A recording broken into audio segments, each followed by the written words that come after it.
kid?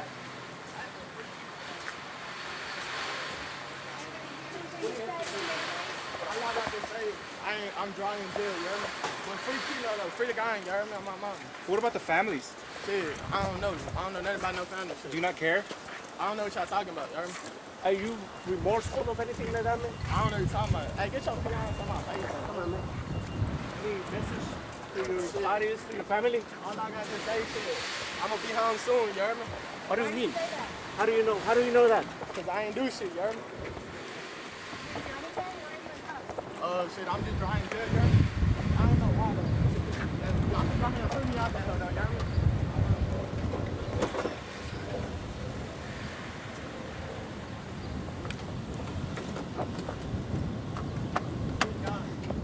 Okay, thank y'all so much for being patient with us. We've got a lot of moving parts on this case as it actually involves two separate homicides. So I'll try to keep the facts as straight as possible. Okay. The suspect that you all just saw is Keylow Kimenker. Not a common spelling on the word Keylow. It's Keylow. Last name is Kimenker, Kimenker. He's 19 years of age. Also arrested in connection with this case is a 17-year-old male, Anthony. I will not be able to release his name at this point. He's 17 years of age. At the time of the homicide, he was 16, and so he's being booked into the juvenile facility as we speak. So at this point, I apologize, but we are not able to part with his name. As soon as we are able to, as part of the process, we will do so. This case stems from a January 14th homicide. A murder of Mr. John Leonard. At 8:42 p.m., we were dispatched to Oldham Drive on East Bexar County for a report of shots fired. When deputies arrived, they found Mr. Leonard partially hanging out of his vehicle, suffering from several gunshot wounds. In the aftermath, we were able to develop some intel from some surveillance footage in the neighborhood. We were also to get some witness statements later in the process, but as of that evening, we were not able to make an arrest in that case. In the weeks that followed, several other things did fall into place for us. Weeks after that, ATF actually recovered, as a part of a separate case, ATF recovered a 9mm handgun, and some of the shell casings from that weapon that ATF recovered were found to match evidence at our homicide scene from Mr. Leonard's homicide. Later in March, we received information on a aggravated robbery that occurred at the residence of a man named Mr. Paul Bussell. That call came out on March 12th at Mr. Bussell's residence in East Bexar County. It appears that during that case, Mr. Bussell met up with at least one of these suspects, possibly several, at least one other, at his residence, and during that case, there was a transaction that was going to take place for a firearm. Mr. Bussell was robbed at gunpoint of that firearm. In the days that followed, Mr. Bussell was able to make a report with the Bexar County Sheriff's Office. He was in the process of cooperating with us, and at which point he kept going back and forth as to whether he was going to cooperate with us. My understanding was that at some point he was actually texting back and forth with Kimenker, one of the suspects in his robbery. At any rate, on March 18th, Mr.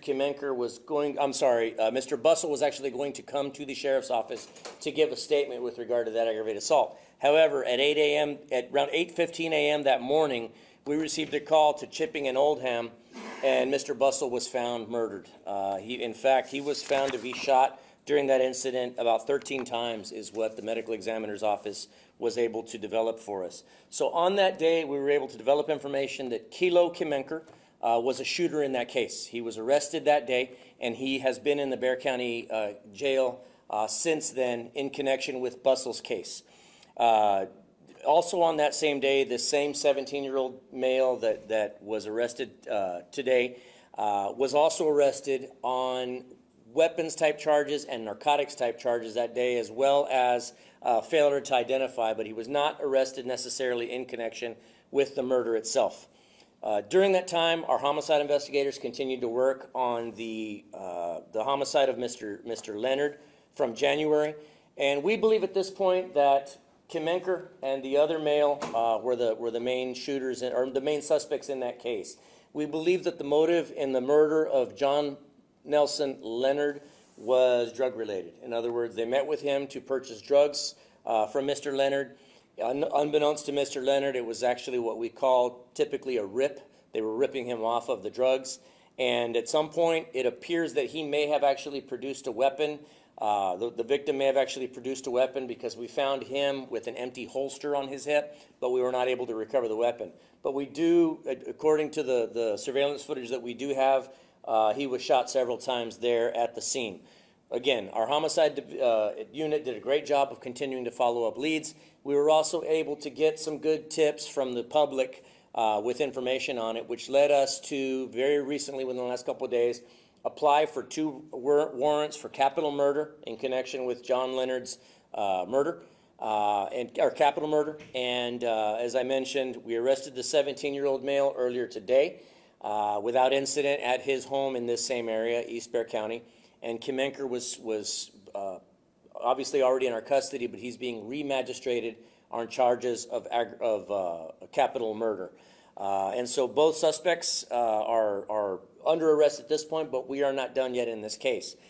We believe with regard to the January 14th murder of Mr. Leonard, there are at least 2 other suspects that are at large. We do not yet have them identified. So I use this as an opportunity to once again remind the public that thank you for the tips to this point. Those tips were absolutely instrumental in helping us get to this point where we arrested these 2 suspects. However, more suspects remain at large. And so I'm asking again for any information on the homicide of Mr. Leonard. Please give us a call. You can either call us at 210-224-STOP, that's Crime Stoppers. There is up to a $5,000 reward for information on that case, on this case, or any other felony charge. But additionally, you can also call our BCSO tips line, 210-335-TIPS. I'm sorry, 210-335-6000, or you can also email us at bcsotips@bear.org. Esta tarde nosotros arrestamos a 2 sospechosos. Uno de estos sospechosos ya estaba bajo nuestra custodia en la cárcel. Este caso de ahorita se trata de, en el día 14 de enero, nosotros recibimos una llamada en Oldham, en el este del condado, por un reporte de balazos. Nosotros, cuando nuestros oficiales llegaron, ellos encontraron el cuerpo de la víctima John Nelson Leonard. Esa víctima fue baleada varias veces, desafortunadamente. Lo que parece es que la víctima esta intentó de encontrarse con cuando menos uno de estos sospechosos, no, estos dos sospechosos se supone para venderles drogas. La evidencia que nosotros tenemos ahorita es que los sospechosos intentaron robar a la víctima de las drogas. Ellos balearon a la víctima varias veces y él falleció ahí en la escena de los hechos. Los sospechosos huyeron a pie. Nosotros esa noche recibimos video de la vecindad que nos enseñó un poco de quiénes eran los sospechosos, pero no teníamos suficiente información para arrestar a los sospechosos, sino que nosotros seguimos investigando este caso. El día 12 de marzo, un hombre que se llama Paul Bustle se encontró con Kimenker, uno de los sospechosos en este caso, en su casa de él, en el este del condado, también en esa vecindad, para venderle un arma a Kimenker. Desafortunadamente, Kimenker y cuando menos otro sospechoso robaron esa víctima, lo robaron a fuerza y le robaron esa arma.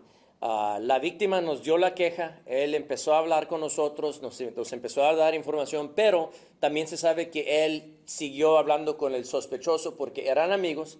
Él intentó hablar con el sospechoso a ver si le regresaban el arma que le quitaron a fuerza, pero desafortunadamente el día 18 de marzo, cuando quedó la víctima de venir para acá para darnos información, esa mañana, aproximadamente las 8:16 de la mañana, nosotros recibimos una llamada en Chipping y Oldham por un reporte de balazos. Cuando oficiales llegaron, se encontraron con el cuerpo de la víctima, Paul Bustle, muerto de varios balazos. 13 balazos en total que el médico identificó. De ese día nosotros empezamos a investigar ese homicidio. Encontramos que Kimenker estaba involucrado, entonces ese día lo arrestamos por el homicidio de Paul Bussell. Él ha estado bajo nuestra custodia desde ese día. Ese día también arrestamos a otro sospechoso, un hombre de 17 años de edad, que él lo arrestamos en ese día por otros cargos, de que no nos dio, nos echó mentira a nosotros de su nombre de él, pero también por drogas lo arrestamos ese día. Nuestros oficiales obviamente siguieron investigando el homicidio de Leonard de enero.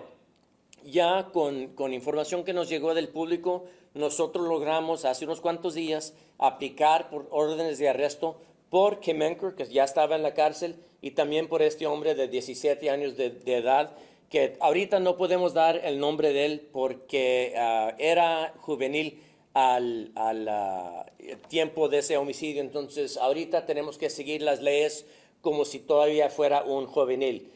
No podemos, obviamente por eso no podemos dar el nombre de él, pero ya cuando podemos, bajo nuestro proceso, les damos toda esa información. Pero este día arrestamos a los dos. Arrestamos al hombre de 17 años de edad sin incidente ahí en la misma vecindad. Y también arrestamos a Kimenker, que ya estaba aquí en nuestra cárcel. Entonces, él ahorita se enfrenta con 2 cargos por 2 homicidios. Pero desde el homicidio que ocurrió en enero de John Leonard, todavía nosotros buscamos 2 sospechosos desconocidos. Les pedimos al público que si tienen información, que por favor nos hablen al 210-3356-1000. También pueden llamar a Crime Stoppers. Esa línea es 210-224-STOP. Ese número sí tiene recompensa, hasta $5,000 por información tocante a este caso. Entonces, ya que el público nos han dado información que nos llegó a este punto que logramos arrestar a estos 2 sospechosos, les vamos a pedir al público otra vez que nos siguen ayudando, que nos siguen dando información, con las esperanzas que vayamos a arrestar a los otros 2 sospechosos. Any questions? I have a question. Yes, ma'am. No, I would. So I remember the affidavit for Keylow Kimenker back in March, and it said that he is suspected of perhaps other shootings. Is this the shooting that detectives were referring to, or do you believe he might be suspected of more? Yes, I believe this is the one that they were referring to, but this person he does have a lengthy criminal history. So it would not be outside the realm of possibilities that there may be other violent crimes that he's involved in. The fact that this shooting occurred at 8:42 p.m., it wasn't even really totally dark at that time. It was in a neighborhood that he lives in. Basically, this man has no fear. The other shooting occurring in March at 8:16 a.m., broad daylight shooting, again, pretty brazen. This guy has no fear of consequences. And so it would not surprise me to find out that he may be involved in others. But again, we will use this as an opportunity that if anybody has information on other cases involving these 2, please give us a call. The public's done a great job of giving us information to this point, and we'd like the calls to continue. 210-335-6000. So, la primera vez que fue encarcelado Kimenker, ¿bajo qué cargo estaba encerrado? Cuando lo arrestamos la primera vez fue el 18 de marzo por el homicidio de Paul Bussell. Él ha estado bajo esa custodia mientras que nosotros seguimos investigando el homicidio de enero. Ya sospechábamos que estaba involucrado, pero no podíamos probarlo hasta unos cuantos días, desde unos cuantos días de ahorita logramos esa información para arrestarlo por ese homicidio. Pero ha estado bajo la custodia desde el marzo. Entonces, cuando se le comprueba o de alguna manera se le relaciona al segundo asesinato, es cuando viene el asesinato capital, el cargo de asesinato capital. ¿Cómo dice usted? Ya estaba arrestado bajo arresto. Por robar y por el asesinato. Sí, y luego ya nosotros seguimos investigando el caso de enero. Ya cuando logramos esa información, entonces ya le pusimos otro cargo. Parece que está muy seguro de que va a salir, porque ahorita él dijo, voy a salir muy pronto de esto, o sea, no sé qué puedo decir. Bueno, de alguien que ya tiene más de un mes, más de unos cuantos meses bajo custodia, no sé cómo está tiene la confianza, las esperanzas que se vaya a salir, ojalá y no. Ya él tenía otros cargos cuando pasó este homicidio, ya tenía otros cargos que había salido de libertad por esos cargos. Entonces, ahorita nosotros no tenemos las esperanzas que él se vaya a salir tan pronto como lo que él piensa. Sheriff, the juvenile who's now 17, is he suspected in the March murder of Mr. Bustle as well? We don't believe that he's got any connection to it, but again, anything's possible here. So we would ask anybody with information. You know, with any of these cases, just about any homicide case, especially those that are still active, it's always a puzzle in process. So it's possible that he's involved, and so we're asking anybody with any information, even if it seems minuscule, it may be, just like in any homicide, it may be the puzzle piece that breaks the whole thing open for us. So, we would ask for information. El de 17 años, ¿bajo qué cargos está? Si estuvo presente el de 17 años en el primer asesinato. Nosotros ahorita no pensamos que él estaba conectado con ese homicidio, sino que ese día lo arrestamos en conexión con ese caso, pero por otros cargos. Él nos echó mentiras de su nombre. Ya cuando llegó a la cárcel tenía marihuana en su cuerpo, entonces lo arrestamos por eso. Entonces ahorita no tenemos evidencia que estuvo involucrado en eso. ¿En inglés? ¿Es that important? Just the fact that while we arrested him on the day of the homicide, it wasn't actually in connection with the homicide. It was pursuant to that same case, but it was a federal ID. And then when he got to the jail, he had marijuana on his person, so he was arrested for that. So he wasn't directly related, although he was arrested under that same case number. Sheriff, he said, Mr. Kimenker said, as we were walking him out, that he would see us soon out on the street. Sure. What are your comments to that? I mean, look, this guy is somebody that I would consider him to be a career criminal. He was already out on bond when these cases occurred for other charges. He's got a lengthy history. I mean, he's been in custody since March 18th, so now that this is his second murder case, I don't see how he's so confident that he's going to be getting out soon. I mean, kudos to him for having that kind of confidence and stick-to-itiveness, but I just don't see it happening anytime soon. But the justice system does what it does, so we'll see what happens. Sheriff, si este hombre sale libre bajo fianza, ¿sería decepcionante para ustedes como agencia de la ley? Bueno, para mí, este hombre es alguien peligroso. Ya nosotros tenemos evidencia que ha matado 2 personas en el día. A este hombre, él no tiene miedo de las autoridades, no tiene miedo a las consecuencias. Él deshace, hace lo que él quiera, mata gente. Entonces, para mí, esta es una persona peligrosa que no tiene derecho de andar en nuestra sociedad, no tiene derecho de andar con el público. Entonces, para mí sería una tragedia si él logra salirse. Libre bajo fianza. Bajo fianza, eso fuera algo que pues yo no deseo. Pero obviamente yo no tengo esa autoridad para decir o no decir, pero sí para mí, yo prefiero que este hombre esté en la cárcel. Can I ask you one more question? Sure. Unrelated to this, it's Sure. on behalf of one of my colleagues. They would like to know about the flooding, how BCSO is preparing for the flooding threat tonight after the June 12th deadly flooding. Well, and while the June 12th flooding wasn't something that I can comment on, we weren't involved in that case. I can tell you that absolutely we have several low water crossings out in the county. We've handled some pretty heartbreaking cases out in the county with regard to those lower water crossings. So our deputies are always under orders to watch those things. You know, out in rural Bexar County, when a lot of these crossings that are in the rural areas don't have the arms that we wish they did, but they don't necessarily. And so we would just ask people to continue to use caution. Yes, while our deputies are being vigilant, and yes, while we have our processes in place, and we're certainly able and willing to rescue people, we'd prefer that it not get to that point. So we would ask the public to please the old adage, I hesitate to call it that, but it's old advice that's still tried and true, turn around, don't drown. If you do see that rising water, it's just not worth it. And I get that you want to get to where you're going in a hurry, and it doesn't look that high. water does crazy things, and water's literally a force of nature that can take your car away, and all it takes is just a little bit. So we would just ask people to please be considerate of yourself, your family, your passengers in your car, and the first responders that have to deal with it in the aftermath. Please be cognizant of that and avoid that situation altogether. Thank you. Is there another walk after this? No, the other one was a 17-year-old that, being that he's being booked under juvenile laws, we can't do it yet. Thank you. Pienso que este es de ustedes. Me los quité. De arriba.